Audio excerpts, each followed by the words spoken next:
आपके सामने माजुली एवं धुबरी में बनने वाले ब्रिज पर एक लघु फिल्म प्रस्तुत की जा रही है। ऊंचे ऊंचे पहाड़, नदियां, अनूठी संस्कृति और जैव विविधताओं से भरा नॉर्थ ईस्ट, जहां के 8 राज्य अष्टलक्ष्मी के रूप में एक मजबूत और आत्मनिर्भर भारत के संकल्प को दे रहे हैं मजबूती। प्रधानमंत्री नरेंद्र मोदी जी की विजनरी लीडरशिप में नॉर्थ ईस्ट का तेज गति से हो रहा है लगातार विकास। नॉर्थ ईस्ट में कनेक्टिविटी से जुड़े इंफ्रास्ट्रक्चर पर निरंतर बल दिया जा रहा है। रोडवेज, हाईवेज, एयरवेज, वाटरवेज, इसके साथ साथ गैस ग्रिड, गैस पाइपलाइन का भी आधुनिक इंफ्रास्ट्रक्चर, ऑप्टिकल फाइबर का नेटवर्क का इंफ्रास्ट्रक्चर, पावर ग्रिड की व्यवस्था, ऐसे अनेक काम नॉर्थ ईस्ट में एक प्रकार से इंफ्रास्ट्रक्चर का जाल बिछाया जा रहा है। समृद्धि और संपन्नता की अपार संभावना को समेटे भारत सरकार के निर्णायक फैसलों से गत 7 वर्षों में भारत के उत्तर पूर्वी क्षेत्र में लगभग 6000 किलोमीटर राष्ट्रीय राजमार्गों के विकास और सुधार हेतु लगभग 72,000 करोड़ की राशि स्वीकृत की गई, जिसमें 20,235 करोड़ की राशि से 3,110 किलोमीटर का कार्य पूर्ण हो चुका है, जिसके अंतर्गत लंबे राजमार्ग और नदी पर पुलों का निर्माण जैसे महत्वपूर्ण प्रोजेक्ट्स क्षेत्र में लोगों के जीवन को सुगम और विकास को नई रफ्तार दे रहे हैं। आज असम और नॉर्थ ईस्ट के लिए एक और ऐतिहासिक दिन है, जब प्रधानमंत्री जी के नेतृत्व में पूर्वोत्तर क्षेत्र के विकास के क्रम में एक नया अध्याय जुड़ने जा रहा है।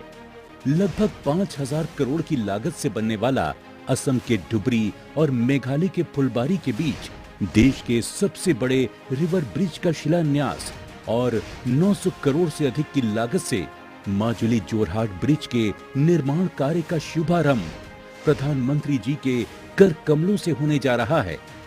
धुबरी फुलबारी पुल के निर्माण से एक बड़े क्षेत्र के लोगों के जीवन में व्यापक परिवर्तन आएगा। ये पुल 250 किलोमीटर की दूरी को कम कर दोनों स्थानों के बीच की दूरी को बना देगा केवल 19 किलोमीटर और 6 घंटे की कष्टदायक यात्रा को बदल देगा केवल 20 मिनट की सुगम यात्रा में।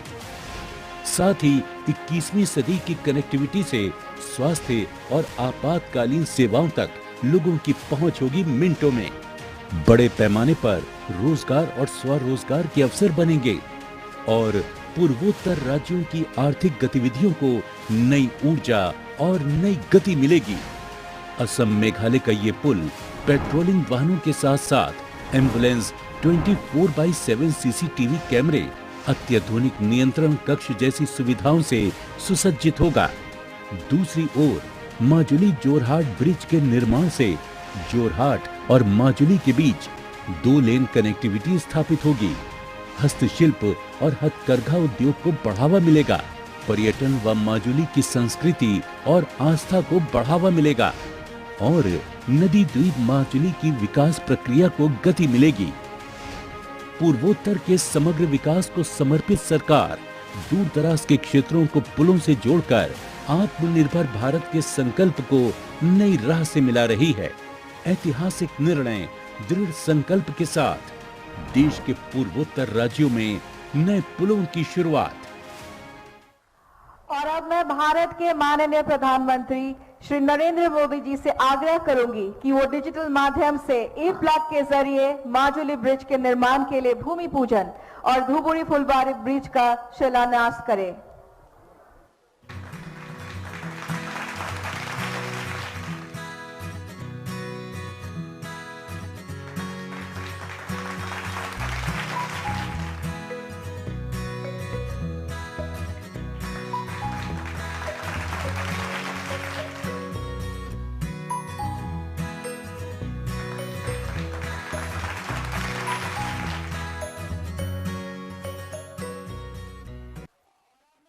प्रधानमंत्री जी से आग्रह करूंगी कि वो महाबाहु ब्रह्मपुत्र परियोजना का शुभारंभ डिजिटल माध्यम से करें। और साथ ही आप अपने स्क्रीन्स पर देख सकते हैं भूमि पूजन की जो झलकियां है वो, और साथ में शिलान्यास की झलकियां भी।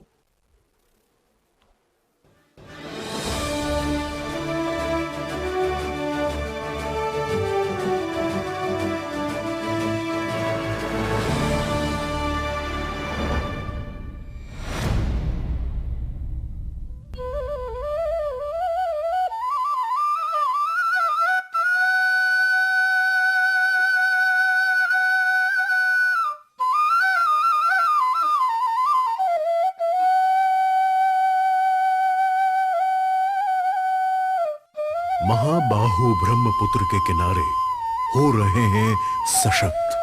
पूर्वोत्तर भारत लिख रहा है अपना सुनहरा वक्त। देश के दीर्घदृष्टा माननीय प्रधानमंत्री श्री नरेंद्र मोदी जी ने देखा स्वप्न पूर्वोत्तर और ब्रह्मपुत्र के विकास की ओर। पूर्वी भारत और नॉर्थ ईस्ट को इनलैंड वाटरवे यानी नदी जलमार्ग आधारित योजनाओं से विशेष लाभ हो रहा है और आने वाले समय में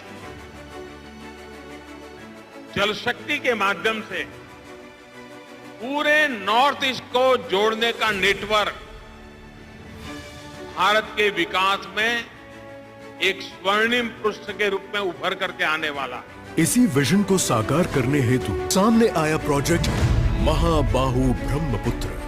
अंदाजन 3200 करोड़ के खर्च से निर्मित हो रहा महाबाहु ब्रह्मपुत्र प्रोजेक्ट कुछ इस तरह आकार लेगा।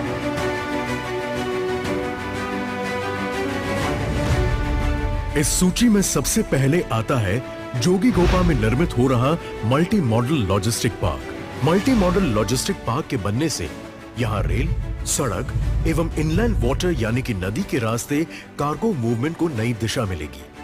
महाबाहु ब्रह्मपुत्र प्रोजेक्ट के अंतर्गत गवर्नमेंट ऑफ आसाम और ministry of ports, shipping and waterway शुरू करने जा रही है Jibondinga scheme for modernisation of vessel, जिसके तहत स्थानिक नौका चालकों को पुरानी बोट को बदलकर मॉडर्न इंजन से सज्जित नई नावों के निर्माण या अधिग्रहण में आर्थिक रूप से सब्सिडी दी जाएगी। इसी के साथ मौजूद समय में चल रहे फ्लीट का सुरक्षा सर्वेक्षण करके उसके लिए फ्लीट मॉडर्नाइजेशन के कार्य को भी गति मिलेगी और पूरी फ्लीट को सुरक्षा से सुसज्जित रखने के लिए पुराने हो चुके जीपीएस रिसीवर्स, कंपास और अन्य सुरक्षा उपकरणों का नवीनीकरण किया जाएगा।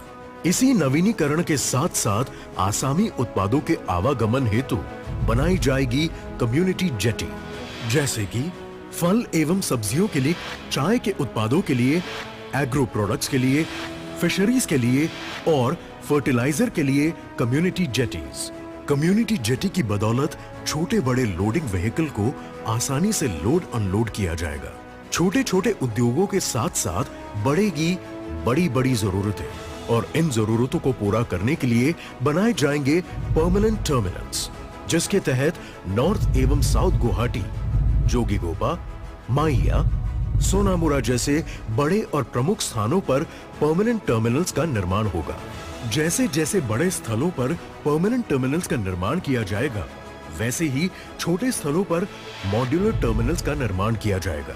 मॉड्यूलर टर्मिनल्स पानी पे तैरते ऐसे टर्मिनल्स हैं जो कि पानी के प्रवाह के आधार पर एक या दूसरी जगह स्थापित किए जा सकते हैं।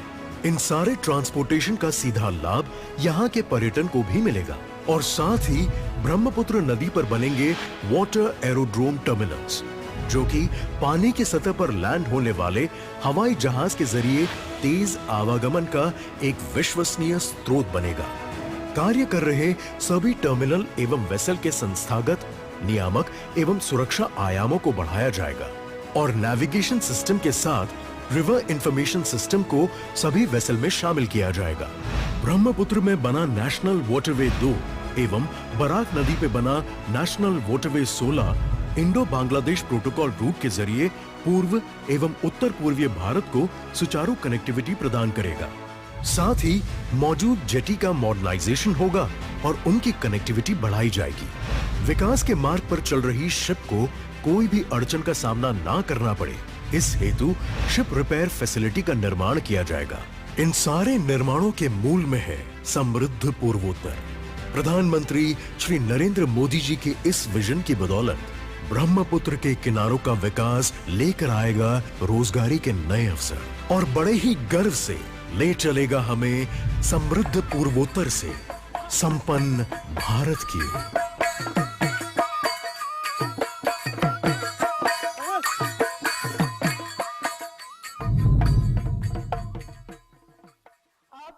आपके सामने माजुली से निमाती, दक्षिण गुवाहाटी से उत्तर गुवाहाटी और धुबुरी से हाटी सिंगीमारी रोपैक्स जलयान सेवाओं, अंतर्देशीय जल परिवहन टर्मिनल और पर्यटक जेटिया एवं ई पोर्टल्स, कार डी एवं पानी पर एक लघु फिल्म प्रस्तुत की जाएगी।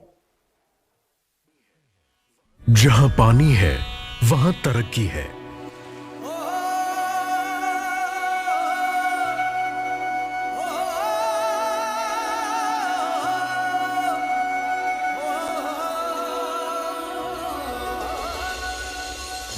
देश के दीर्घदृष्टा प्रधानमंत्री नरेंद्र मोदी जी ने पूर्वोत्तर और ब्रह्मपुत्र के विकास की दिशा में प्रस्तुत की रूपरेखा।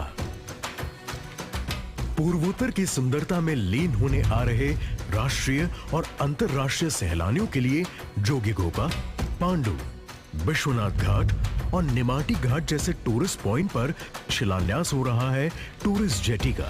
यह जेटीज क्रूज वेसल और अन्य वाटर टूरिज्म के जरिए बढ़ाएगी सैलानियों की सहूलियत। इसी के साथ कार्गो डेटा यानी कि कार्डी और portal for assets and navigational information यानी कि पानी, दो ऐसे पोर्टल तैयार किए गए हैं जो स्टेक होल्डर्स के डिजिटल साथी बनेंगे। कार्डी पोर्टल पर माल सामान से संलग्न सारी जानकारी और शिपर एवं कार्गो ट्रैफिक व पैसेंजर ट्रैफिक के डेटा मिल पाएंगे।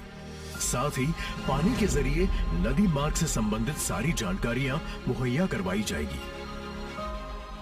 साथ ही प्रधानमंत्री कर रहे हैं रोपेक्स फेरी सर्विस का लोकार्पण। असम में नेमाटी और माजुली के बीच एमवी रानी गायदिनलियू और एमवी सचिन देव बर्मन फेरी, धुबरी और हाट सिंगीमारी के बीच एमवी बॉक खतिंग फेरी एवं नॉर्थ और साउथ गुवाहाटी के बीच एमवी जेएफआर जेकब फेरी कार्यरत होगी। तपस्वी जोगियों के क्षेत्र जोगीघोपा में अंतरराष्ट्रीय और अंतरराज्यीय आवागमन को बढ़ावा देने हेतु हो रहा है शिलान्यास इनलैंड वाटरवेज टर्मिनल का। लॉजिस्टिक की सारी सुविधाओं से सुसज्जित यह टर्मिनल भूटान और बांग्लादेश के साथ व्यापार के नए अवसर लेकर आएगा। इन सारे निर्माणों के मूल में है पूर्वोत्तर के करोड़ों लोगों के जीवन को सकारात्मक रूप से प्रभावित करना। इसका अर्थ है आत्मनिर्भर भारत के लिए रोजगार सृजन, क्योंकि पूर्वोत्तर संपन्न होगा तब देश समृद्ध होगा।